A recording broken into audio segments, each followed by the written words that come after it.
नमस्कार, मैं Satish Bhardwaj, editor Panipat today. हलचल के इस अंक में आपका स्वागत है। मैं नगर के कुछ प्रमुख समाचारों की सुर्खियां लेकर आपके समक्ष उपस्थित हूं। पानीपत रिफाइनरी के लिए 57 पदों के लिए आवेदन आमंत्रित। बड़ौदा उपचुनाव में निर्दलीय प्रत्याशी कपूर नरवाल ने कांग्रेस के पक्ष में नामांकन वापस लेकर भाजपा को दिया झटका। विधायक महिपाल ढांडा और प्रमोद विज ने निगम अधिकारियों की बैठक लेकर उन्हें पारदर्शी ढंग से काम करने के निर्देश दिए। किसानों को फसल बेचने में कोई परेशानी न हो, इसके लिए प्रशासन सतर्क। महिलाएं 23 अक्टूबर तक विभिन्न पुरस्कारों के लिए कर सकती हैं आवेदन। गुलशन डंग को सर्वसम्मति से व्यापार संघ का प्रधान चुना गया। विधायक और सांसद तक के फोन की अनदेखी करने वाले डीटीपी अंबाला ट्रांसफर। अब समाचार विस्तार से। पानीपत रिफाइनरी ने 57 रिक्त पदों की नौकरियां निकाली।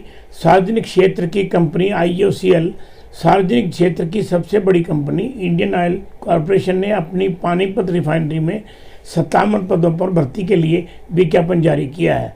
IOCL द्वारा जारी भर्ती विज्ञापन के अनुसार विभिन्न पदों junior engineer, junior technical assistant, junior quality control analyst के पदों के लिए आवेदन आमंत्रित किए हैं। इन पदों के इच्छुक योग्य उम्मीदवार IOCL के भर्ती पोर्टल पर ऑनलाइन एप्लीकेशन दे सकते हैं। आवेदन की अंतिम तिथि 7 नवंबर निर्धारित की गई है। अगला समाचार। बड़ौदा उपचुनाव में निर्दलीय प्रत्याशी कपूर नरवाल ने अपना नामांकन कांग्रेस के समर्थन में वापस लेकर भाजपा को दिया करारा झटका। कपूर नरवाल के निवास पर कांग्रेस के सभी बड़े नेता, विधानसभा के विपक्ष के नेता भूपेंद्र सिंह हुड्डा, सांसद दीपेंद्र हुड्डा व सुरजेवाला ने आखिर कपूर नरवाल को अपना नामांकन वापस लेने के लिए मनाने में सफलता पाई। भाजपा को बैकफुट पर ला दिया।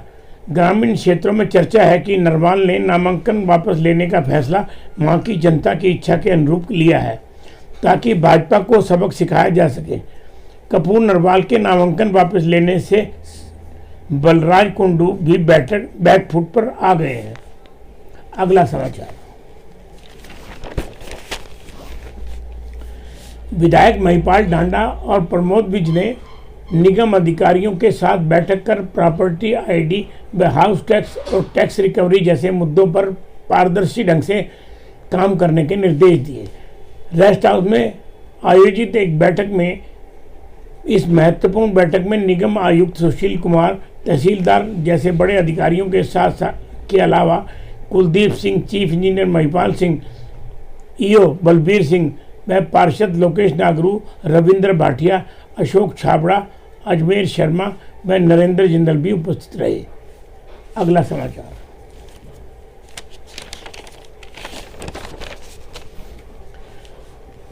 महिलाएं 23 अक्टूबर तक विभिन्न पुरस्कारों के लिए आवेदन कर सकती हैं। उपायुक्त धर्मेंद्र सिंह ने बताया कि आगामी 8 मार्च 2021 को अंतर्राष्ट्रीय महिला बाल दिवस पर प्रतिभावान महिलाओं को सम्मानित करेगा विभाग, जिनमें से हरियाणा राज्य महिला पुरस्कार, इंदिरा गांधी महिला शक्ति पुरस्कार, कल्पना चावला शौर्य महिला पुरस्कार व बहन शन्नु देवी पंचायती पुरस्कार व पंचायती राज पुरस्कार, चावला शौर्य पुरस्कार व लाइफ टाइम पुरस्कार और महिला उत्कृष्ट कार्यों के पुरस्कार प्रदान करने के लिए आवेदन आमंत्रित किए गए हैं।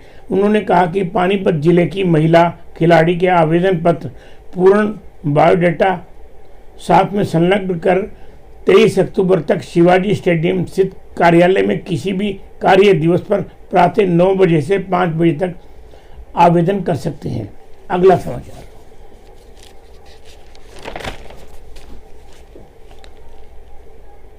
गुलशन डंग को राष्ट्रीय उद्योग व्यापार संघ का प्रधान निर्वाचित कर लिया गया।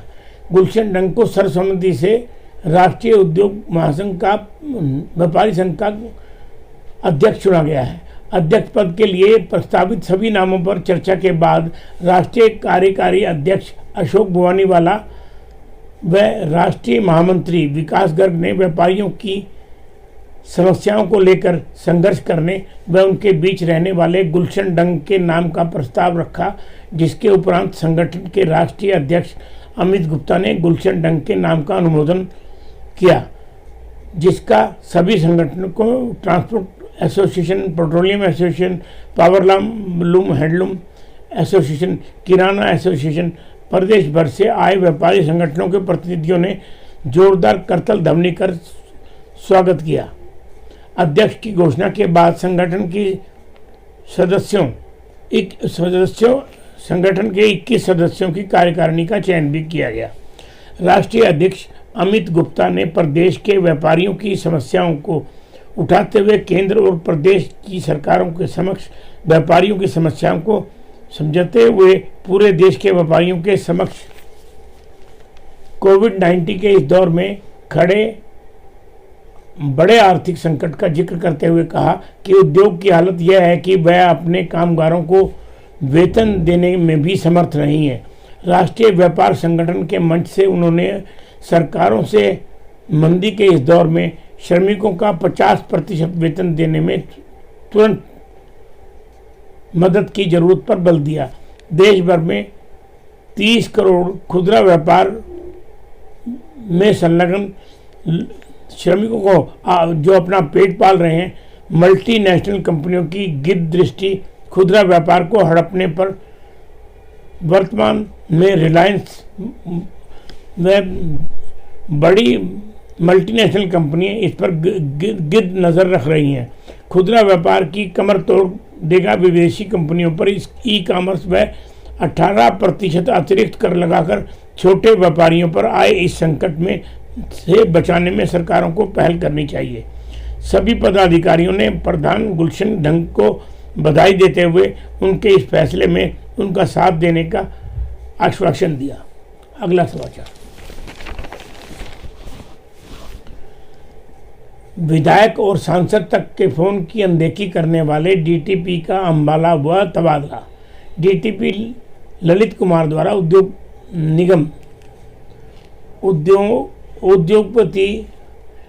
उद्योगपति भीम सचदेवा की फैक्ट्री को जब अवैध कब्जा बताकर जेबीसी से फैक्ट्री को ढहाने के लिए सचदेवा की फैक्ट्री में पहुंचे तो सचदेवा के अनुरोध किया कि वह सीएम मनोहर लाल के निर्देशानुसार जिन फैक्ट्रियों पर अवैध होने की तलवार लटक रही है वह सीएल के लिए के आवेदन कर चुके हैं, कागजात लेकर उनके मामला निपटाए जाएंगे। पर सचदेवा की फैक्ट्री पर जब कार्यवाही के लिए डीटीपी पहुंचे तो उन्होंने विधायक प्रमोद विज को सारी जानकारी देकर मदद की गुहार लगाई और डीटीपी ललित कुमार से विधायक को फ़ोन मिलाकर बात करने का अनुरोध किया, पर डीटीपी ने फ़ोन सुनने से इनकार कर दिया। मजबूरन विधायक गुस्से में मौके पर पहुंचे और फ़ोन न सुनने की उन्हें डांट पिटाई। तब पीले पंजे को रोका गया। तब से डीटीपी ललित कुमार छुट्टी पर चले गए और औद्योगिक संगठनों ने डीटीपी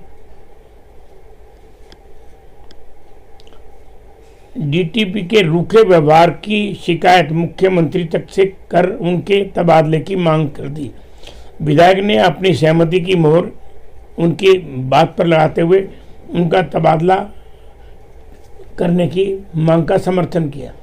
आज उनका तबादला अंबाला के लिए कर दिया गया, जिससे यहाँ के उद्योग जगत ने बड़ी राहत की सांस ली है। आज के अंक में इतना ही। कल के हलचल के अंक में फिर आपके समक्ष उपस्थित होऊंगा। नमस्कार।